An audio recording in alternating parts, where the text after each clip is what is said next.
Yarn Gang, Nikki at Bunny Crafts Oxford here with another dye with me video, and this one's not planned at all. I've been dyeing some yarn for orders, and I just I had this bath, this dye bath, and I have some leftover roving from, so it's wood of wool and it's 70% merino, 30% tencel top, and I've got about 100 grams left of it. It's called Cream Crunch.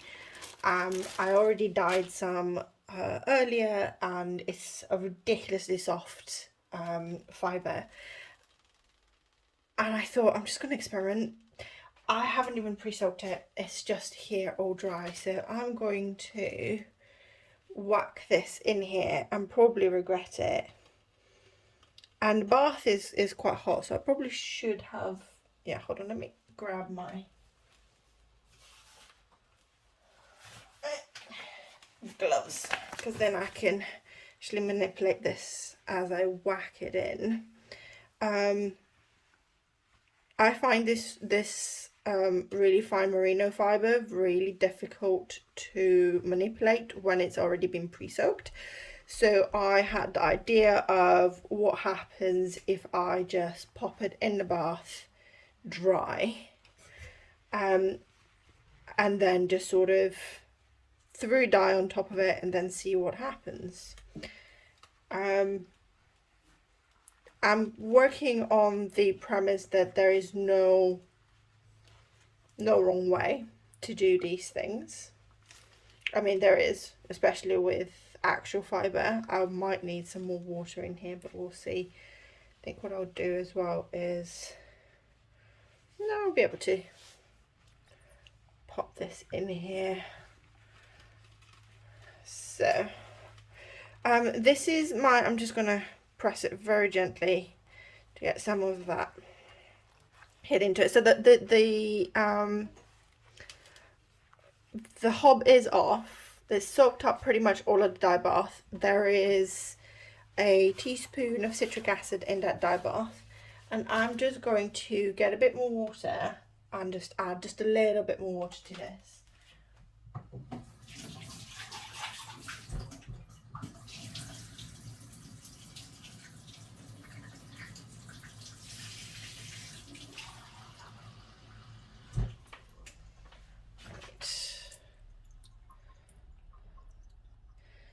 So I don't actually know what I plan to do with this either. No idea. I have a lot of pre-mixed dyes that I'm just going to possibly throw on here and see what happens. So I'm going to pause this for a second and go and see what takes my fancy. Right, so I've got some yellow, I've got some version of pink, I have some, it says navy, but it looks really purple, and I have a bit of teal, which I'm definitely going to use up, so I think that will be the first colour I'm going to throw on there. And then I've got some royal blue as well. So I'm going to start with the teal. Just give it a good swirl and just pour.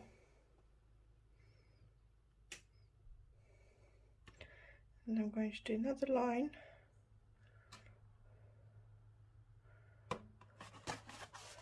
And then I'm going to do another line. And then I'm going to go grab a little bit of water and just put the lid back on. Give it a shake and get that in here. I'm not going to manipulate the fibre at, well, kind of want to maybe pad it a little bit, but then it dilutes it, so I'm not going to touch it. Right, so we can wash this out. Next, I'm going to do a bit of this apparently navy blue. I would guess it'd be a 1% solution of navy blue. It's coming across really purple. So just going to do that. To do a bit here in the end. I'm going to put a bit more here.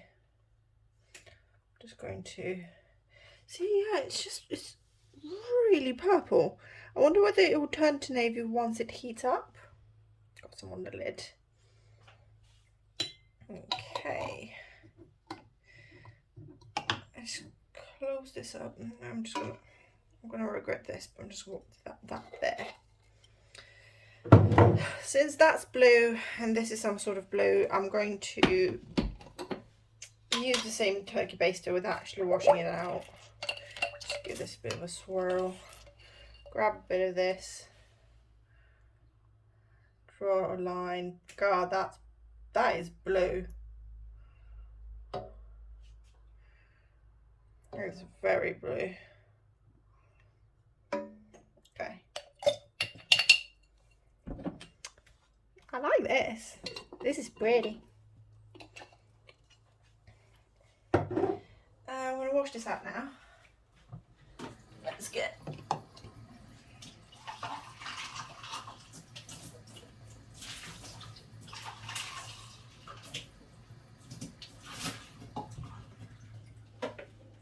Well, I say wash, rinse it out. And let's see what this pink is and see whether I'm going to regret it.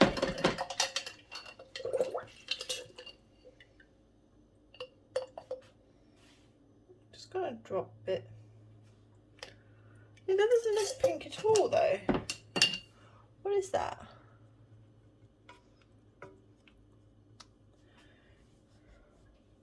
That'll be Cabernet. That is not pink. I want actual pink. So I will go grab something else.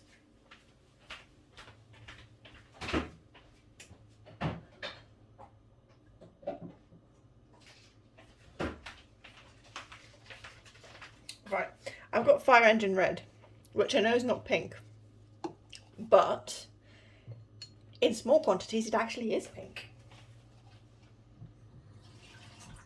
So if you have a little bit of water, and then we put, let's start with rinsing out the cap in here. Right, so I've rinsed out the cap, so this thing. This bit pink here, but it's not pink enough. I want more pigment. So I'm going to put a tablespoon of it in here.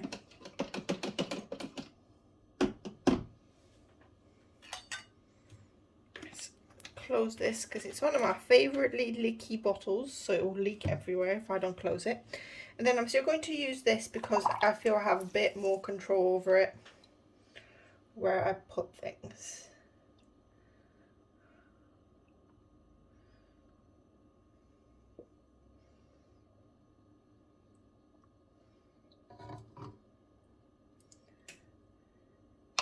I wonder how many of you are screaming at me that I ruined this. Part of me wonders whether I ruined this.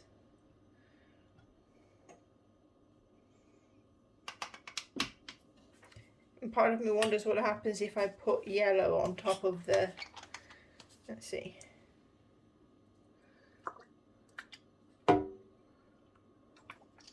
You're orange.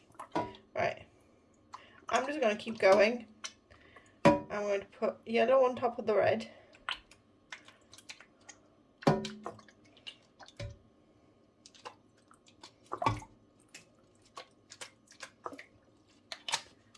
And then I'm going to throw this away because I don't want it.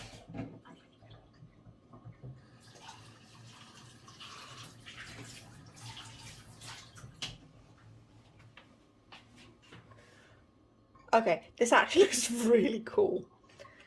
It looks a bit like a refracted rainbow, like, you know, when you see, I'm going to prod this a little bit. No, I'm not going to prod it. I'm going to absolutely leave it, but I will put a bit more yellow where there's white.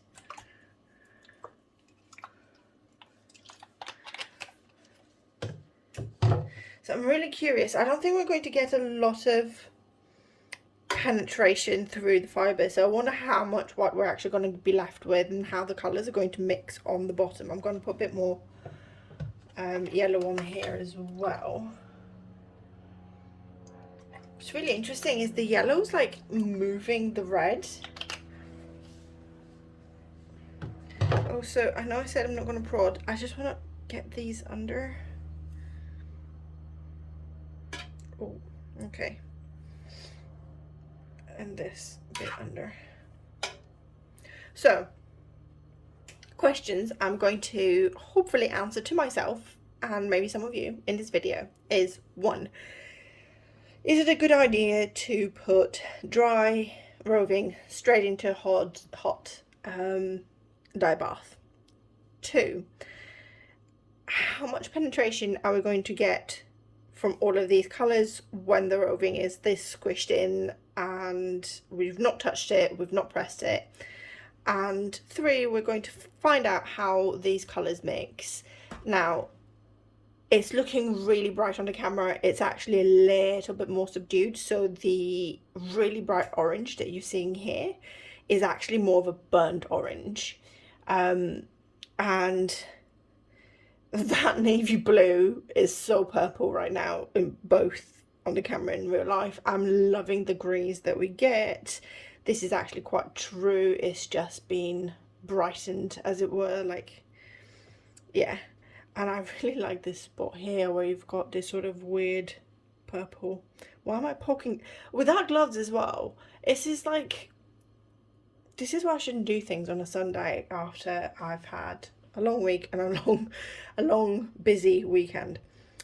So, I'm going to turn the heat on, because that's the other thing. Oh, let's do that. I need to turn the other heat on. Yeah, we'll leave it on quite low heat. I'm going to leave it here for about an hour before I turn the heat back off. I'm going to go wash my finger, which is now yellow. Although having said that, I had some glove failure, so my nail's already yellow and blue anyway, so it's not a big surprise. It's a bit like, tell me you dye yarn without telling me you dye yarn. And I've just got red all over my fingers somehow as well, so yeah. I will see you once this is dry. I think I need to go lie down. Bye bye. Hey everyone, here's our dry fibre and some fluff. I love this. I love this. There's a couple of lessons, but I'm gonna call this the Loch Ness Monster. I don't know why, but it just actually just makes me think of Nessie and the lochs up in Scotland. If you've not been to a loch up in Scotland, I don't know whether this would mean anything to you, but it's not just the water, but it's a combination of the water and the environments around the different lochs, the different seasons as well, the different times of day. So you've got some, like dawning kind of colours. There's, the different sort of vegetation that you get around it. Yeah, I love this. But so we dumped this in the water, in hot water, while it was dry.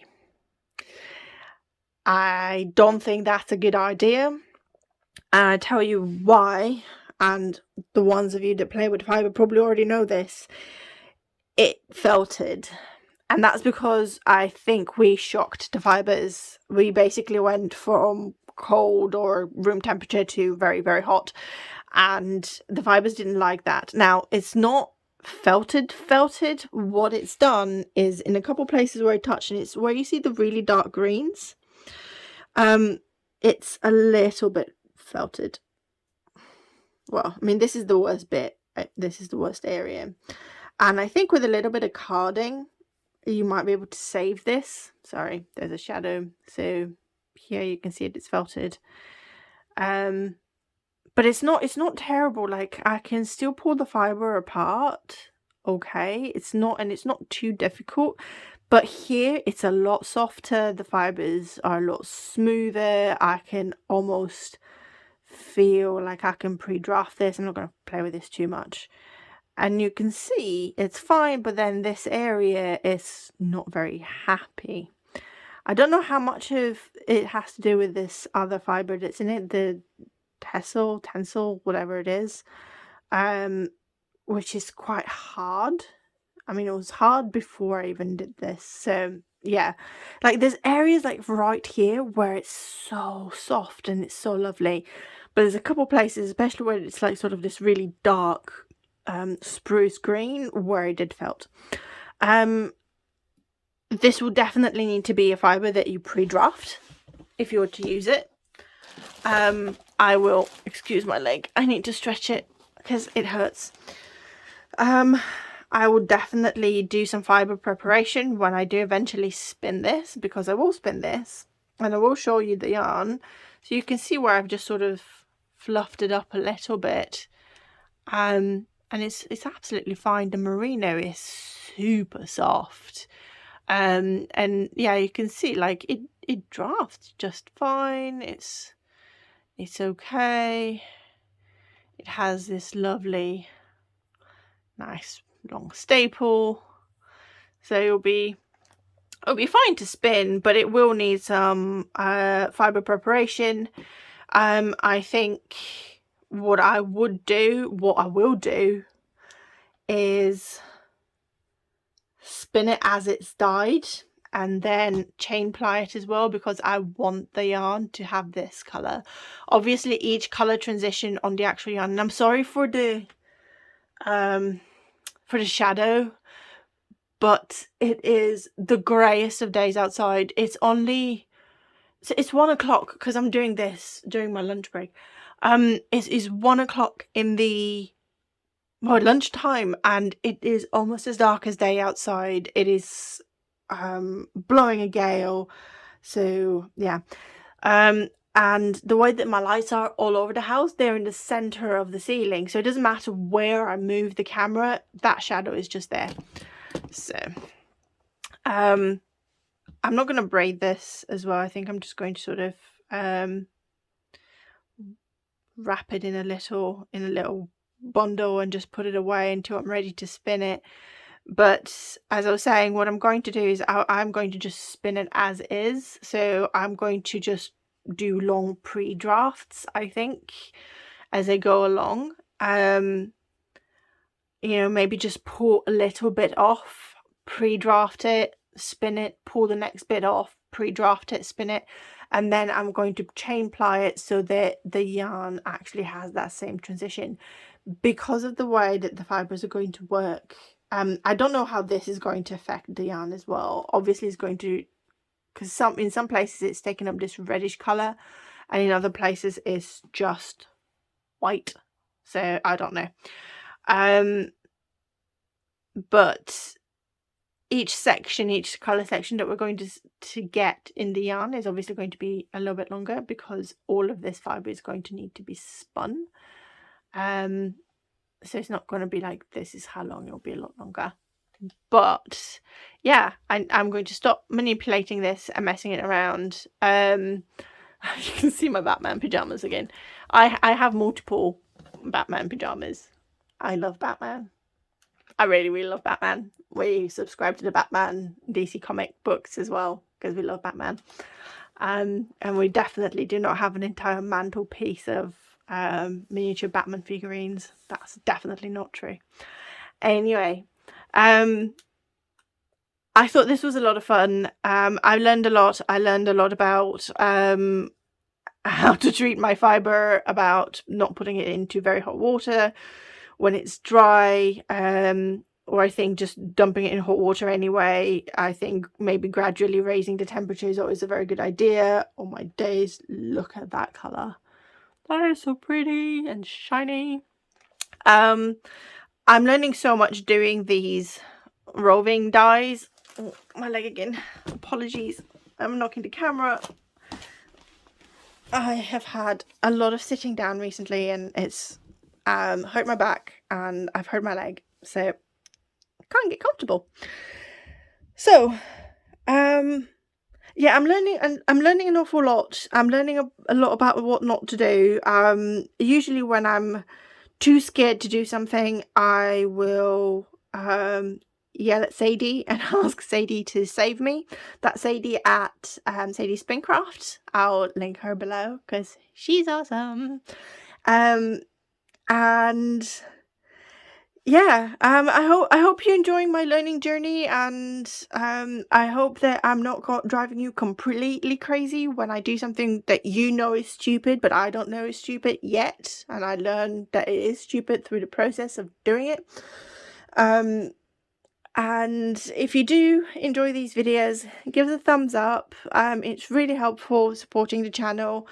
Even more helpful is if you're new, do subscribe, hit the notification bell so that you know when videos come out.